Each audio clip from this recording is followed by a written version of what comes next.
জৈন ধর্ম এবং দর্শনের উপর আমাদের এই ভিডিও সিরিজ চলছে। তো আমরা তিনজন তীর্থঙ্কর ভগবানের জীবনী চর্চা করেছি এবং আমরা দেখেছি তীর্থঙ্কর বলা হয় কারণ তারা ধর্মতীর্থ স্থাপন করেন। সেই তীর্থের চারটে অঙ্গ, তাই বলা হয় চতুর্বিধ ধর্মসংঘ। তো চারটে অঙ্গ কি কি? সাধু, সাধ্বী, শ্রাবক এবং শ্রাবিকা। তো যারা সংসার ত্যাগ করে পঞ্চম মহাব্রত পূর্ণাঙ্গরূপে পালন করেন তারা হচ্ছেন সাধু এবং সাধ্বী। আর যারা গৃহী, যারা জৈন ধর্মের অনুসরণ করেন, অনুগামী এবং গৃহস্থ জীবন যাপন করেন তাদেরকে বলা হয় শ্রাবক এবং শ্রাবিকা। তো পুরুষ মুনিদেরকে বলা হয় সাধু আর মহিলাদেরকে বলা হয় সংসার ত্যাগী মহিলা, তাকে বলা হয় সাধ্বী। আর গৃহস্থ পুরুষকে বলা হয় শ্রাবক আর গৃহস্থ মহিলাকে বলা হয় শ্রাবিকা। তো আমাদের শুধু জৈন দর্শন জানলেই হবে না। আমরা যারা গৃহী জৈন, তো আমাদের 6টি আবশ্যক কর্তব্য পালন করতে হয়। এখানে বলা হচ্ছে শ্রাবকের 6 আবশ্যক। এই শ্রাবকের মধ্যেই কিন্তু শ্রাবিকাও অন্তর্ভুক্ত আছে। আমরা যখন বলি মানব, তো মানব মানে তার মধ্যেই মানবীয় এর মধ্যে নিহিত আছে। স্বাভাবিকভাবেই এই শ্রাবকের 6 আবশ্যক মানে শ্রাবক এবং শ্রাবিকা উভয়েরই এই 6টা কাজ অত্যন্ত নিষ্ঠার সঙ্গে অবশ্য কর্তব্য হিসেবে পালন করা দরকার। তো আমরা জানি যে মানব জন্ম অত্যন্ত দুর্লভ জন্ম। আমাদের পূর্বজন্মের কোনো মহান পুণ্যকর্ম লাভ এবং তারপরে সেই পুণ্যের উদয়, এই পুণ্যোদয় ঘটার ফলেই আমরা মানব জন্ম পেয়েছি। এতই দুর্লভ মানব জন্ম যে মানব জন্ম হচ্ছে, একে বলা হয় চিন্তামণি রত্নের মতোই দুষ্প্রাপ্য।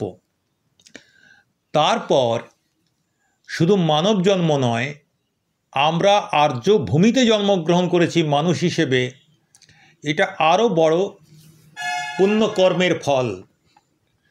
তো আমরা মানব জন্ম পেয়েছি, আর্য ভূমিতে জন্মগ্রহণ করেছি, উত্তম বংশে জন্মগ্রহণ করেছি, জন্ম থেকে আমরা নিরোগ দেহ পেয়েছি। মাঝে মাঝে টুকটাক আদি ব্যাধি ইত্যাদি হয়, কিন্তু সেগুলো সেরেও যায়। তার সঙ্গে সঙ্গে আমরা সৎ পুরুষদের সঙ্গও লাভ করতে পারি। আমরা ইচ্ছে করলেই যে কোনো সাধু মহাত্মার তার কাছে গিয়ে তার বাচনা শুনতে পারি, ধর্মপদে শোনার সুযোগ আমাদের আছে। তো এত সুযোগ পাওয়া সত্ত্বেও যদি আমরা ধর্মপথে না চলি, দান পূজা ইত্যাদি কাজ না করি, তবে আমাদের আচার্যগণ আমাদেরকে পশুর সঙ্গে তুলনা করেছেন।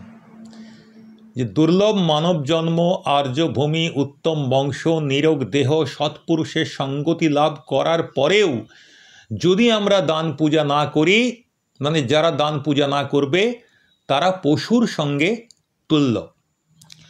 তো আমাদের শ্রাবকদের 6টা আবশ্যক কর্ম নির্ধারিত করা হয়েছে। তো সেই 6টা আবশ্যক কর্মকে বলা হয় ষট আবশ্যক বা ষড়াবশ্যক।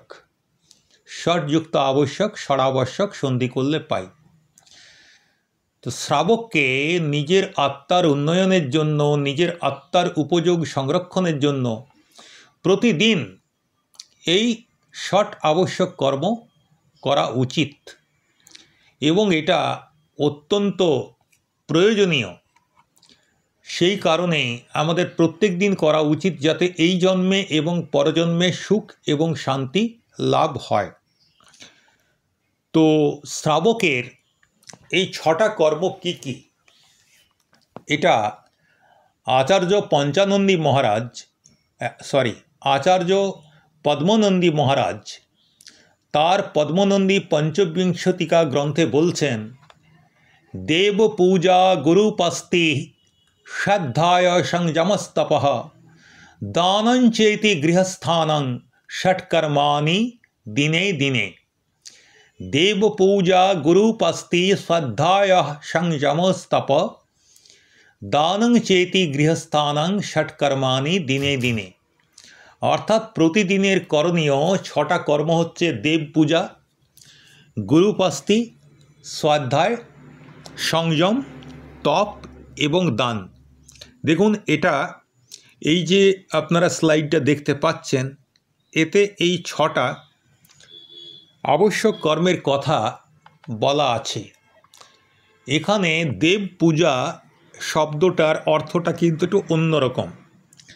আমাদের জৈন ধর্মে যারা স্বর্গের অধিবাসী তাদেরকে আমরা দেবতা রূপে গণ্য করি। স্বর্গের যারা অধিবাসী তারা দেবতা, এবং এই দেবতারাও তীর্থঙ্কর ভগবানের পুজো করেন। তারা নন্দীশ্বর দ্বীপে গিয়ে তীর্থঙ্কর ভগবানের পুজো করেন। ফলে দেব অর্থে এখানে সেই দেবতাদেরকে বোঝানো হচ্ছে না। তাহলে দেব মানে কি? দেব মানে আমাদের যিনি ভগবান, যিনি বিতরাগী, যিনি সর্বজ্ঞ এবং যিনি হিতোপদেশক।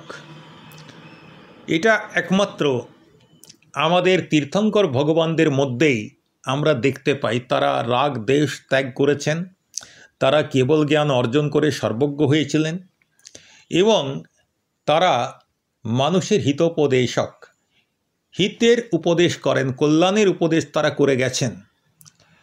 তো তাদের বাণী অনুসরণ করলে আমাদের আত্মিক উন্নতি ঘটবে এবং ধীরে ধীরে একসময় আমরা জন্মজরা মৃত্যুর চক্র থেকে নিজেকে মুক্ত করতে পারব, মোক্ষ বা নির্বাণ লাভ করব, শুদ্ধ বুদ্ধ মুক্ত পরমাত্মায় আমরা পরিণত হব।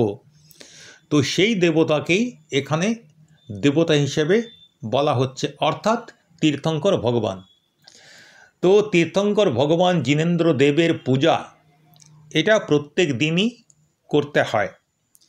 তো এছাড়াও আরেকটা বিষয় আমাদের বলা হতো বা বলা হয়েছে, বিভিন্ন আমাদের যারা মুনি আছেন তাদের মুখ থেকে শুনেছি যে প্রত্যেক দিন সকালে দেব দর্শনটা অতি অবশ্যই কর্তব্য।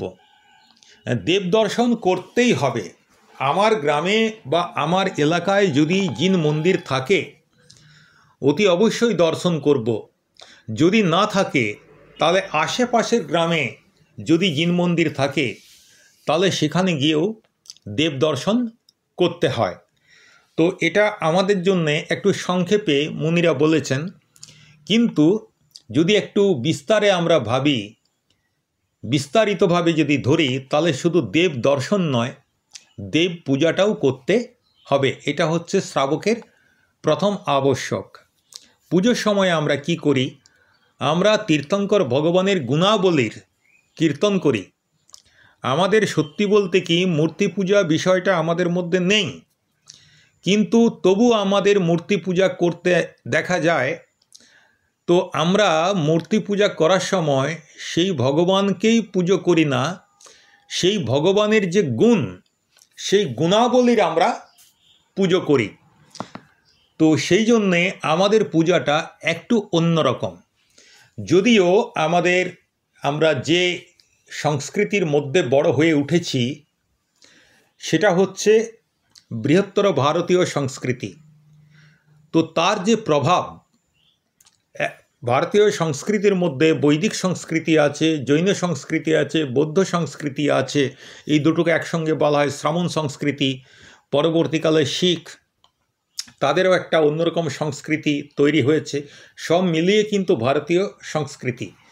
তো একটা সংস্কৃতি আরেকটা সংস্কৃতির উপর প্রভাব বিস্তার করে দীর্ঘদিন ধরে পাশাপাশি সহাবস্থান করতে করতে। ফলে দেব পূজা মানে যে দেবতাদের গুণের পূজা, এইটা অনেক জায়গাতেই আমাদের ক্ষেত্রেও গৌণ হয়ে যায়। আমরা সেই ভগবানকেই পুজো করি না, ব্যাপারটা এরকমভাবে ভাবলে হবে না। আমরা ভগবানকে পূজার মাধ্যমে সেই ভগবানের গুণের পূজা করি, ভগবানের গুণকীর্তন করি, এবং আমাদের মনের মধ্যে একটা অবচেতনে আকাঙ্ক্ষা থাকা দরকার যে আমরাও এই ভগবানের মতোই, ভগবান যে পথে এগিয়ে গিয়ে তিনি মোক্ষ লাভ করেছেন, আমরাও সেই পথটাই অনুসরণ করব। আর তার জন্যে আমি প্রত্যেক দিন দেব দর্শন এবং দেব পূজা করে ভগবানের সেই গুণগুলো আমি মনের মধ্যে চিন্তা করব। তো সেগুলো চিন্তা করা এবং বলা, তার মাধ্যমে সেই গুণগুলো ধীরে ধীরে আমাদের মধ্যে সঞ্চারিত হবে এবং আমরা আমাদের মোক্ষ মার্গের সাধনার পথে অগ্রসর হতে পারব সংসারে থেকেই। তো পূজা করার কিছু নিয়ম আছে। পূজা করার পূর্বে শরীরকে শুদ্ধ করে নিতে হবে, অর্থাৎ স্নান করতেই হবে। তারপরে ধোয়া ধুতি, বাসি ধুতি হলে হবে না, ধোয়া ধুতি ও দোপাট্টা, ধুতি এবং গায়ে একটা উত্তরীয় পরিধান করা উচিত। অভিষেক করতে হবে জিন প্রতিমাকে, এবং পুজোর জন্য কিছু দ্রব্য সম্ভার আমাদের থাকে। তো এগুলোকে ধোয়ার জন্য শুধুমাত্র কুয়োর জল ব্যবহার করতে হয় এবং সেই জলটাও আমাদেরকে ছেঁকে ব্যবহার করতে হয়। এবার সেই জল দিয়ে জিনেন্দ্র দেবের অভিষেক করে তারপর জল, চন্দন, অক্ষত, পুষ্প, নৈবেদ্য, দীপ, ধূপ, ফল, মোট আমি 8টা দ্রব্য বললাম, 1 2 3 4 5 6 7 8, জল, চন্দন, অক্ষত, পুষ্প, তারপরে হচ্ছে নৈবেদ্য, দীপ, ধূপ, ফল। এই যে 8টা দ্রব্য একের পর এক পূজার থালায় সাজিয়ে নম্রভাবে নমকার মন্ত্র এবং মঙ্গল পাঠ করতে করতে আমরা সেগুলো দেবতার উপরে, দেবতার কাছে, দেবতার উদ্দেশ্যে আমরা সেগুলো অর্ঘ্যরূপে চড়াবো। তারপর আমরা দেবতাকে আহ্বান করব, মানে এর মধ্যেই হচ্ছে দেবতাকে আহ্বান করা, তো গুরু প্রভৃতি পূজার আহ্বান করা, স্থাপন করা, সন্নিধিকরণ করা। এরপরে ওই যে অষ্টদ্রব্য আমরা দান করব, অষ্টদ্রব্য আমরা নিবেদন করব, প্রত্যেকটি দ্রব্যের জন্যে আলাদা আলাদা মন্ত্র আছে, সেই মন্ত্র দান করে অর্ঘ্য নিবেদন করব।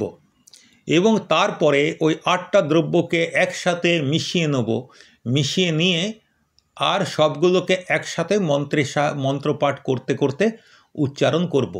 তাহলে আমার পূজা হয়ে গেল। পূজার পরে আমার শান্তি পাঠ করতে হবে। শান্তি পাঠ করার পর আমি বিসর্জন করব। তো যদি আমরা শান্তি পাঠ এবং বিসর্জন এই দুটো বাদ দিয়ে দিই, তাহলে কিন্তু আমাদের পুজো অপূর্ণ থেকে যাবে। কাজেই এটা আমাদেরকে এই দুটো ধাপও করতে হবে। বলা হয়েছে শ্রাবকদের জন্যে প্রথম কাজ পূজা, তারপর অন্য কাজ। এরপর এই পূজা করতে গিয়ে আমাদের কিছু অতিচার আমরা অনেক সময় জ্ঞাতসারে বা অজ্ঞাতসারে করে ফেলি। তো সেই অতিচারগুলো কীরকম, যেগুলো করা উচিত নয়।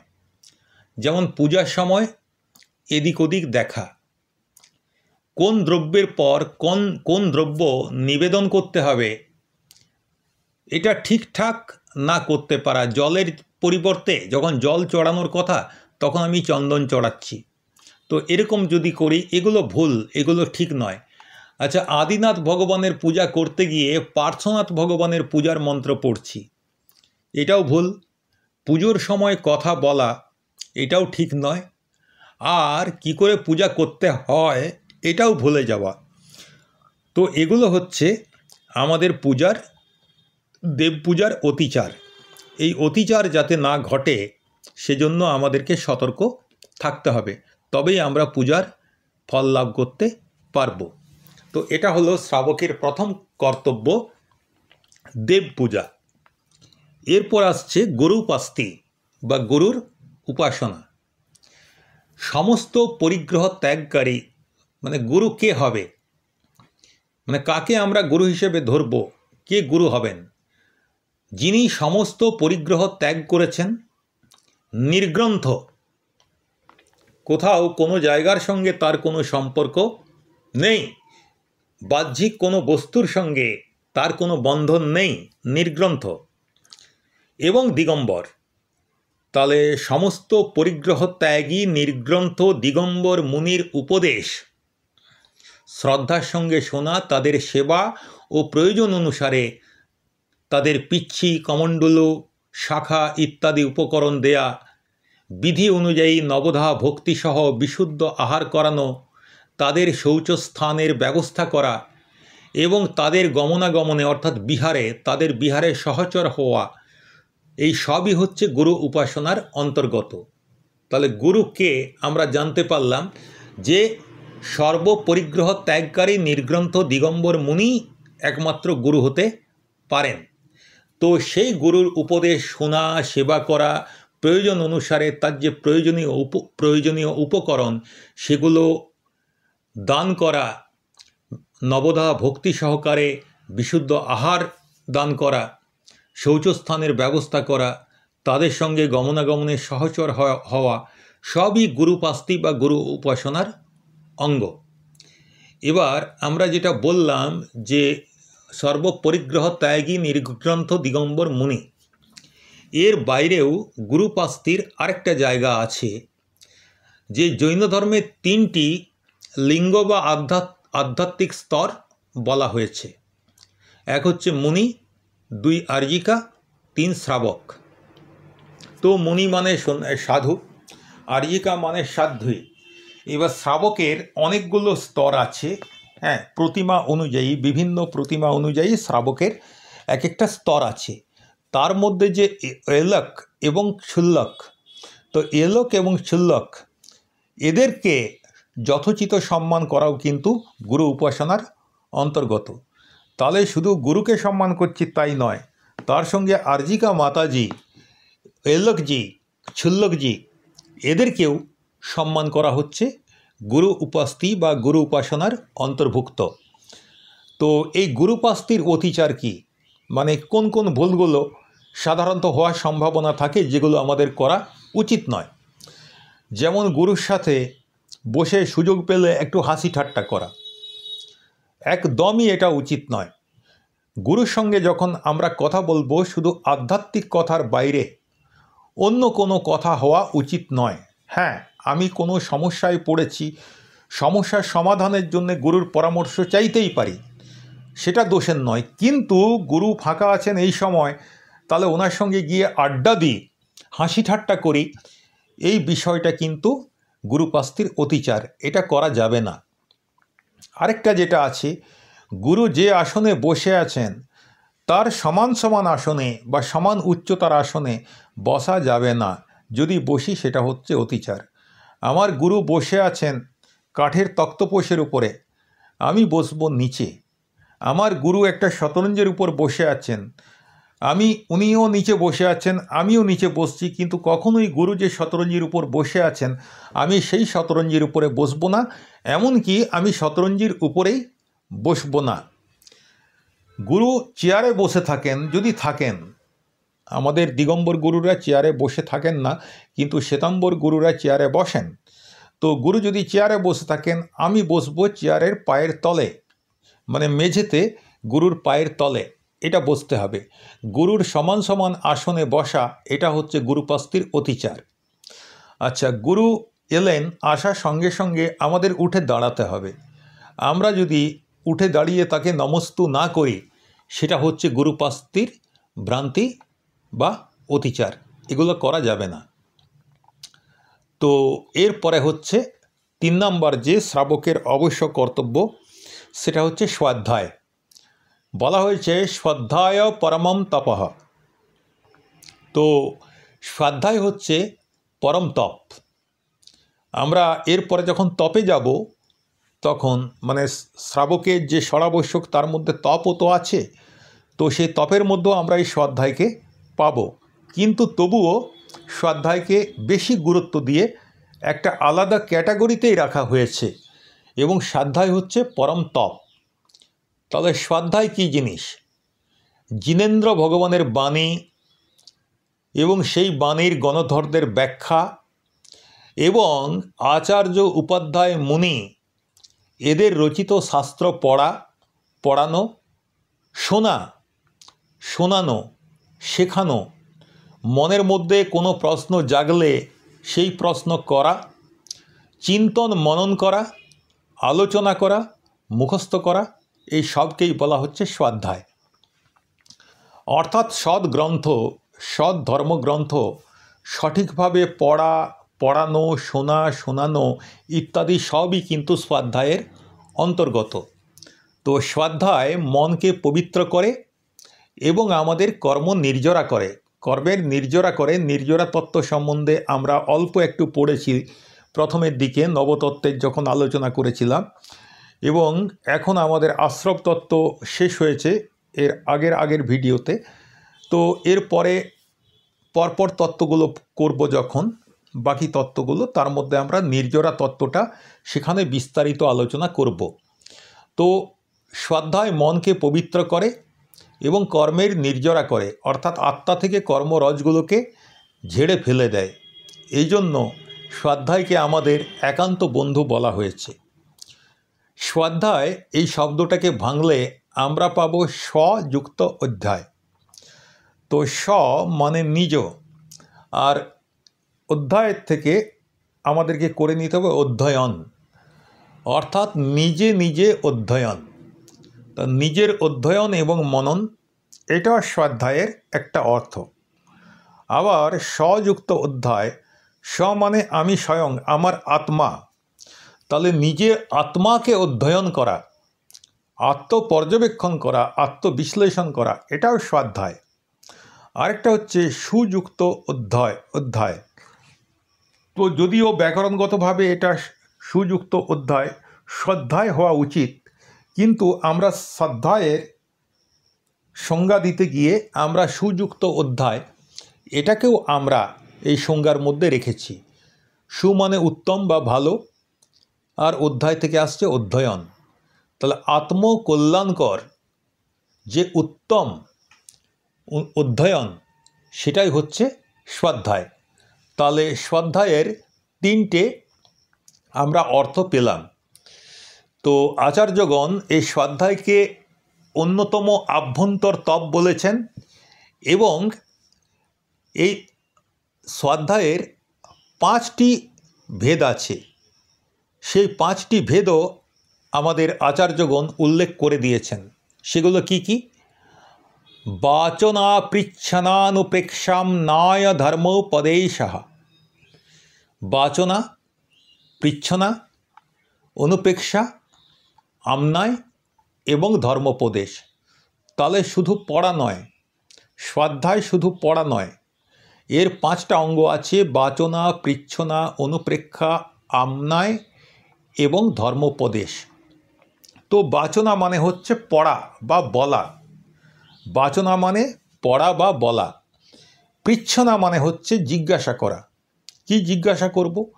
যখন কোনো বিষয়ে আমার মনের মধ্যে কোনো শঙ্কা বা সন্দেহ তৈরি হবে, আমি ঠিকমতো জায়গাটা বুঝতে পারছি না, তো সেইখানে আমাকে প্রশ্ন করতে হবে। তাহলে প্রশ্ন করে আমার সন্দেহটা দূর হবে। আরেকটা বিষয় আছে যে আমি বিষয়টা বুঝতে পেরেছি, কিন্তু আমার মনে হচ্ছে যে আমি ঠিক বুঝলাম, তো যেটা বুঝলাম সেটা ঠিক কি? তো সেক্ষেত্রেও আমাকে কিন্তু জিজ্ঞাসা করতে হবে। তো আমি আমার গুরুকে জিজ্ঞাসা করব, বা বিদ্বান যারা আছেন তাদেরকে জিজ্ঞাসা করব, এবং জিজ্ঞাসা করার পর দেখা যাবে যে হ্যাঁ, আমি যেটা ভাবছিলাম, যেটা বুঝেছি সেটাই ঠিক, অর্থাৎ আমি যে সিদ্ধান্তটা নিয়েছিলাম সেটা আরও দৃঢ় হলো। তাহলে পৃচ্ছনার মাধ্যমে মনের শঙ্কা যেমন দূর করা যায়, তেমনি আমি যে বুঝেছি এই বোঝাটাকেও আরও দৃঢ় করা যায়। 3 নম্বর হচ্ছে অনুপ্রেক্ষা। অনুপ্রেক্ষা মানে অন্য কিছু নয়, ভাবনা। যে জিনিসটা পড়লাম, যে জিনিসটা জানলাম, সেই জিনিসটা নিয়ে বারবার চিন্তন করা, এটাকে বলা হয় অনুপ্রেক্ষা। দ্বাদশ অনুপ্রেক্ষা নামে একটা বইও আছে, সেখানে দ্বাদশ ভাবনার কথা বলা হয়েছে, সেটা আমরা পরে চর্চা করব। এরপরে চতুর্থ অঙ্গ স্বাধ্যায়ের হচ্ছে আমনায়, অর্থাৎ নিখুঁত উচ্চারণে পাঠ। আমরা সংস্কৃত চর্চা করতে গিয়ে যেটা সবচাইতে সাধারণ যে সমস্যাটার মুখে আমাদেরকে পড়তে হয়, আমরা দেখেছি আমাদের বাংলা ভাষার প্রভাবে আমরা সংস্কৃতের হ্রস্বস্বর এবং দীর্ঘস্বরগুলো সঠিকভাবে উচ্চারণ করি না। কখনো কখনো দীর্ঘস্বরকে হ্রস্ব উচ্চারণ করে ফেলি, কখনো কখনো হ্রস্বস্বরকে দীর্ঘ উচ্চারণ করে ফেলি। তো এটা কিন্তু করা যাবে না, এটা ভুল, অতিচার। তো আমনায় হচ্ছে এই ধরনের ভুল না করে নিখুঁত উচ্চারণে পাঠ করা। আর ধর্মোপদেশ মানে ধর্মের উপদেশ দেয়া। আমি ধর্ম সম্বন্ধে যেটুকু জানলাম সেই জানাটা যদি সঠিক হয় তাহলে আরও 5 জনকে সেটা উপদেশ করা উচিত। কারণ কি, তাতে আমার যারা সাধর্মী আছে তাদেরও আত্মার কল্যাণে আমার অবদান থাকছে, পুণ্যকর্মের বন্ধ হবে। আর যখন কাউকে উপদেশ দিই তখন সেই যে আমার জ্ঞানটা এটা আরেকবার আমার মধ্যেই রিভাইজড হয়ে যায়, ফলে সেই জ্ঞানটা আরও পাকাপোক্ত হয়। আমি অনেক স্টুডেন্টকে দেখেছি যারা নিজেরা স্কুলে পড়ার পর বন্ধুদের সঙ্গে বিষয়টা ডিসকাস করে, একজনই বোঝায় আর বাকিরা মন দিয়ে শুনে বোঝার চেষ্টা করে, প্রশ্ন থাকলে করে। এই যে স্টুডেন্টটি তাদের কাছে বলছে সে বুঝেছে, বোঝার পরেই তো সে বলছে। এই যে বলার ফলে তার যে ওই বোঝাটা, সেই বোঝাটা কিন্তু তার মনের মধ্যে আরও বেশি দীর্ঘস্থায়ী হয়ে যাচ্ছে। তো এই কারণে ধর্মোপদেশ দিয়ে আমি যে অন্যের উপকার করছি তাই নয়, আমি আমার নিজেরও উপকার করছি। অ্যাকচুয়ালি সারা জীবন সুখ এবং শান্তির চেষ্টা করেও আমরা অনেক সময় হতাশ হই, কারণ আমাদের মানসিক স্থিরতা থাকে না। মানসিক অস্থিরতার কারণে আমরা বিফল মনোরথ হই, হতাশ হই। কিন্তু এই মনঃসংযোগ যে করার দরকার আছে, মনকে যে স্থির করার দরকার আছে, এইটা করতে গেলে সবচাইতে ভালো উপায় হচ্ছে স্বাধ্যায়। স্বাধ্যায় হচ্ছে মনোযোগের এবং মনঃসংযমের প্রথম এবং সর্বশ্রেষ্ঠ উপায়। আমাদের জৈন শাস্ত্রগুলোকে কয়েকটা অনুযোগে ভাগ করা হয়েছে, যেমন প্রথমানুযোগ, করণানুযোগ, চরণানুযোগ এবং দ্রব্যানুযোগ। এই 4 রকমের শাস্ত্র আমাদের দিগম্বর জৈন মান্যতা অনুযায়ী আমরা পড়ি। তো এর মধ্যে প্রথমানুযোগের যে গ্রন্থগুলো রয়েছে তাতে আমরা বিভিন্ন মহাপুরুষের চরিত্র দেখতে পাই এবং সেই চরিত্র থেকে আমরা প্রেরণা পাই। করণানুযোগের যে গ্রন্থগুলো রয়েছে সেখান থেকে আমরা জগতের প্রকৃতি জানতে পারি। চরণানুযোগের গ্রন্থগুলো আমাদেরকে পাপ থেকে বাঁচার শিক্ষা দেয় এবং সদাচার শিক্ষা দেয়। আর দ্রব্যানুযোগ গ্রন্থগুলো থেকে আমরা তত্ত্বজ্ঞান জানতে পারি, আমাদের মধ্যে তত্ত্বজ্ঞান প্রকাশিত হয়। তো 4 প্রকারের যে অনুযোগ, এই অনুযোগের গ্রন্থগুলো আমাদের পড়া উচিত। তো এখানে এই যে অতিচার, যেটা আগে বললাম যে হ্রস্ব দীর্ঘ ভুল উচ্চারণ করা, এর সঙ্গে সঙ্গে আরও কিছু অতিচার আছে। খুব তাড়াতাড়ি পাঠ করা, খুব দ্রুত পাঠ করব, যেটা পাঠ করতে 15 মিনিট লাগে, আমি খুব তাড়াতাড়ি আমার কাজ আছে, আমি 10 মিনিটের মধ্যে সেটা পড়ে দেওয়ার চেষ্টা করছি। এটা করা যাবে না, এটা অতিচার। বা অতি ধীরে ধীরে পাঠ করা, এটাও করা যাবে না। পাঠের সময় কথা বলা, হাত পা নাক চোখ ইত্যাদিতে হাত দেয়া, এগুলোও স্বাধ্যায়ের অতিচার। আর একেবারেই সবচেয়ে ভয়ঙ্কর অতিচার যেটা হচ্ছে যে মঙ্গলাচরণ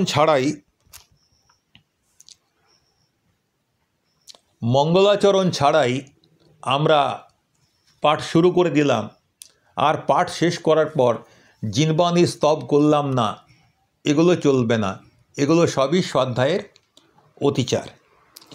এবার হচ্ছে চতুর্থ যে শ্রাবকের আবশ্যক, সেটা কি না সংযম।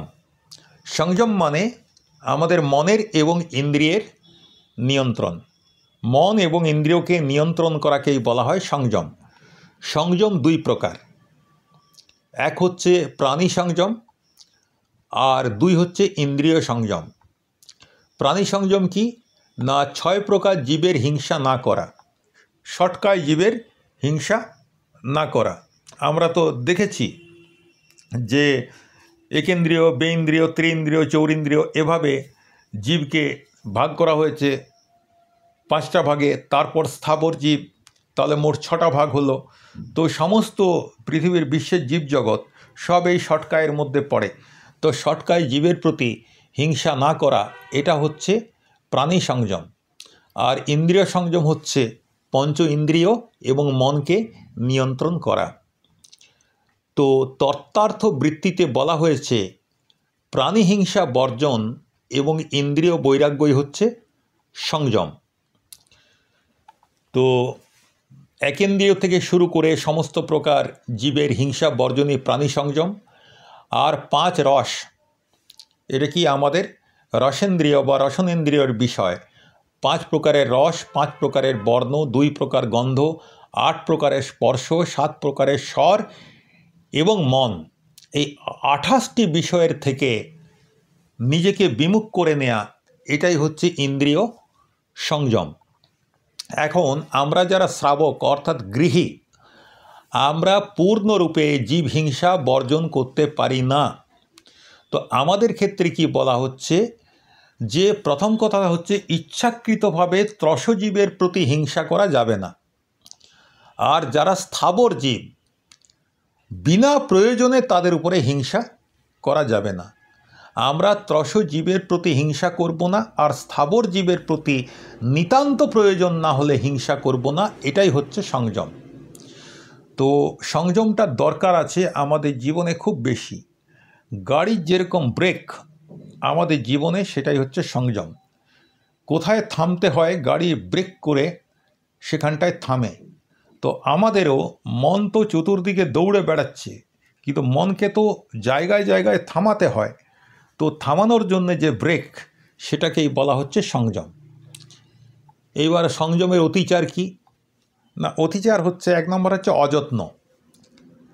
একটা পিঁপড়ে, আমি বসে আছি, এক্ষুনি হয়তো আমার পায়ের তলে এসে পড়বে বা কোমরের তলে, আমার তলে এসে পড়বে, তাহলে মারা যাবে। তখন আমি কি করলাম, পিঁপড়েটাকে সরিয়ে দেওয়ার চেষ্টা করলাম, একটা কাঠি দিয়ে বা হাত দিয়ে সরিয়ে দেওয়ার চেষ্টা করলাম। এমনভাবে সরিয়ে দিলাম যে সে পিঁপড়ে বেচারা জলে গিয়ে পড়ল, তো তাহলে সে মরবে।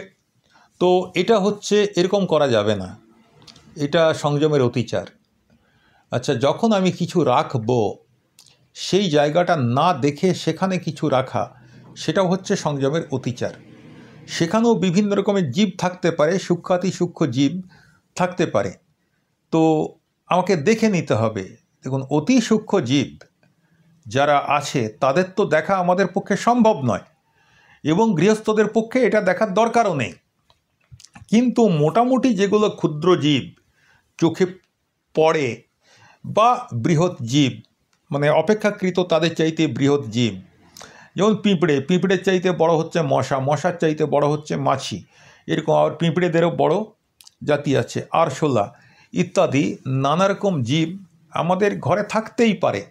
তো সেক্ষেত্রে কোনো কিছু রাখতে গিয়ে তাদের প্রতি যেন হিংসা না হয়, এটা আমাদেরকে দেখতে হবে। আর সংযমের আরেকটা অতিচার হচ্ছে হাঁটতে হাঁটতে মোবাইল ফোনে কথা বলা, এটা সংযমের অতিচার। দাঁড়িয়ে প্রস্রাব করা ইত্যাদি হচ্ছে সংযমের অতিচার। তো তাহলে আজকে আমরা শ্রাবকের যে শট আবশ্যক, তার 4টে আবশ্যক আমরা চর্চা করলাম। আর বাকি যে 2টো আবশ্যক রয়েছে, তপ এবং দান, এই 2টো আবশ্যক আমরা পরের ভিডিওতে চর্চা করব, কারণ কি ওটা একটু বিস্তারিতভাবে চর্চা করার দরকার আছে। ঠিক আছে, প্রত্যেককে নমস্কার এবং জয় জিনেন্দ্র।